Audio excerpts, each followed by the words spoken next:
Magandang hapon po sa ating lahat. I'm just down from the boondocks, the mountains, and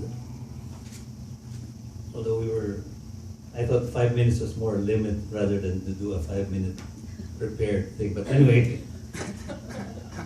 I think my 77 years of a Bathala na life, leaving to the cosmos, has led me to a situation where maybe today I've been selected as one of the people for this conference. When I first came across the title, Making Futures, I said, what? I thought the futures happen. And I had to rethink it, but I guess I realized that maybe, well, only after we had a conference call with Malcolm, who has conceptualized it, I said, wow, it's a great topic to challenge me. And it led me to thinking, how have I gotten involved in this craft world? And just to start with, I thought that, when I read his statement that craft, it's a, what is it, departing from the mainstream economic thinking. I guess today everybody's talking about globalization, and we're now feeling a lot of effects where we have to fight the undesired social change. And okay, I realized that a lot of my films have been dealing with this subject, and my second film was about a small community in Laguna who were doing paper mache. Paite is a small village. They've been doing paper maches for the Turumba Festival, and I was able to find a story where a small family who's been doing it very organically. It's part of their family life. It's part of their making a livelihood for themselves, and in the end, this family begins to get slowly swallowed up by a monster called export orders. I hope I'm not offending any government institutions here. I'm just saying that I'm talking about the social changes in that village. The other thing I realized also was that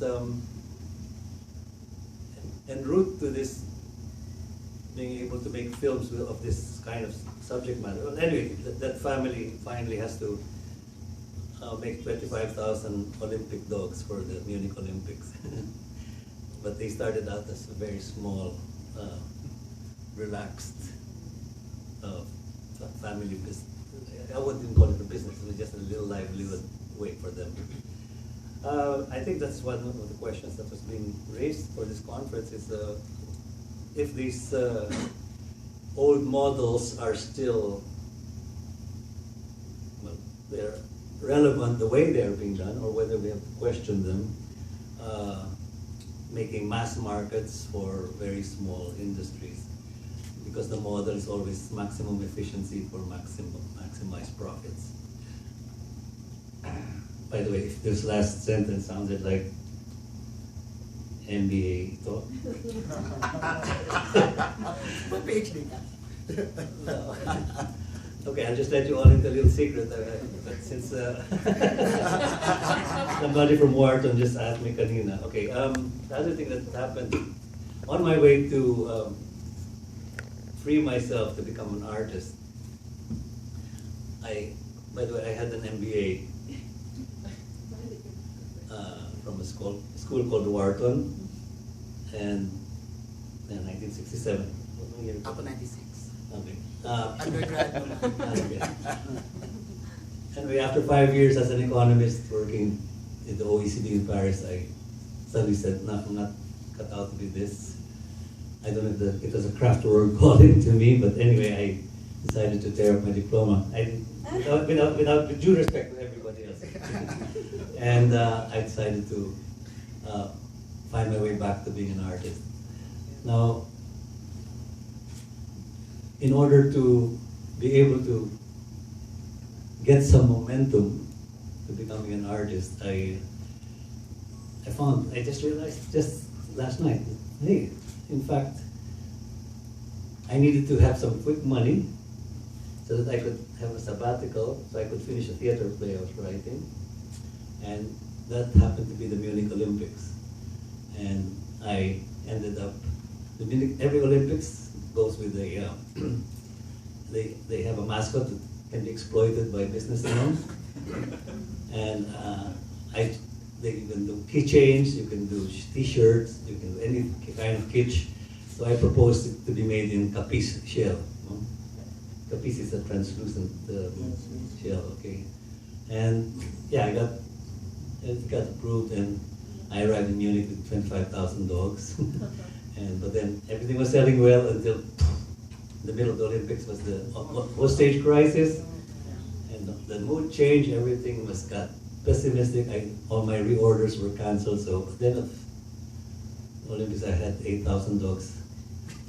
I was leashed with 8,000 dogs, and I didn't make the profit I needed to become an artist. But maybe it was a catalyzer. I did become an artist anyway, and which led to making my films about that small craft village.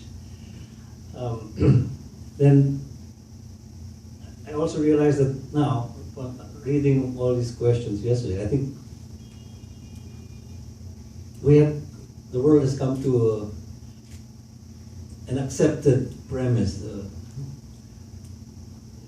Let's call it the echo chamber of current society. That we believe that economic livelihood, per capita incomes, and growing per capita GDP, all these economic terms have become the gospel truth. And unless there's a little boy who asks the emperor's clothes, hey, what are you wearing? I think it's happening now a lot because since the 60s, there's a lot of countercultures waking up, asking why are we going through this model of mass production at the expense of, and lately it has been translated as at the expense of Mother Nature. So there's a lot of challenging of that, including people like Greta. What's her name? Greta.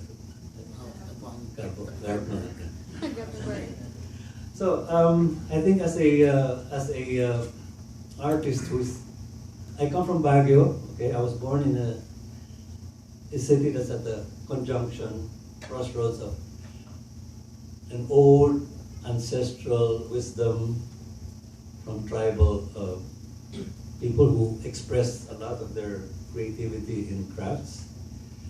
And as a matter of whose crafts like wood carving and textile weaving have found demand in foreign markets. But that was a crossroads with a cosmopolitan culture. When the Americans came and colonized the Philippines, they chose Baguio as a hill station, and because of that, we found this crossroads so that what used to be a very culture-friendly wood carving, making ritual boxes, making utensils, things that are really just for small scale for your livelihood.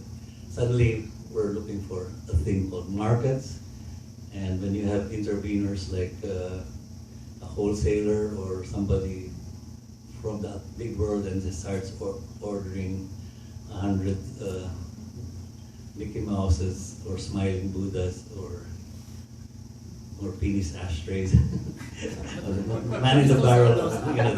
These are things that were getting kitschy and really absurd to a certain point. So my interest here is the convergence of all these, whether it's from being born in a city where you take for granted the crafts, but then later with my political framing as I grew up, and I could see that these were things that were being, the academic word's appropriation, but it's more than that now. I think it's more economic expansion because the globalization has given economic value. So I always say that the Americans taught us how to put a dollar sign on all our trees and our forests, and that was the beginning of the end. So maybe these are issues that are going to be connected here. And maybe I just end with a very, very quick thing. Since I'm I come from,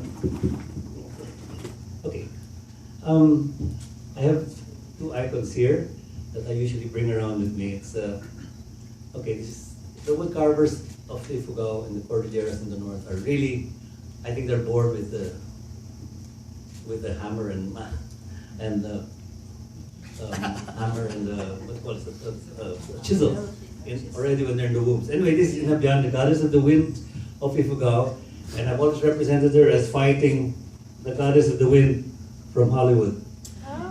Okay. And since I'm a filmmaker, this has been a theme that I've brought around to a lot of film festivals. But I feel that the fact that they're crafted by something traditional, and I asked also my carvers to do something that was also more contemporary. So I think this is also partly related to the theme, although I created this as a filmmaker. In my frame,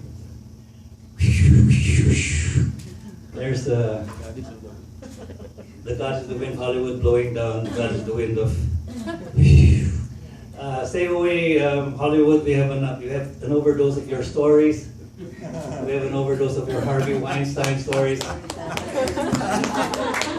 But this is also what's happening with industrialization, and I think Malcolm has framed it, that we're doing our own stories, doing our little crafts the way we used to do it, which are related to our culture, which are related to our own home ground and locally sourced things. This is much more important than everything centered in some big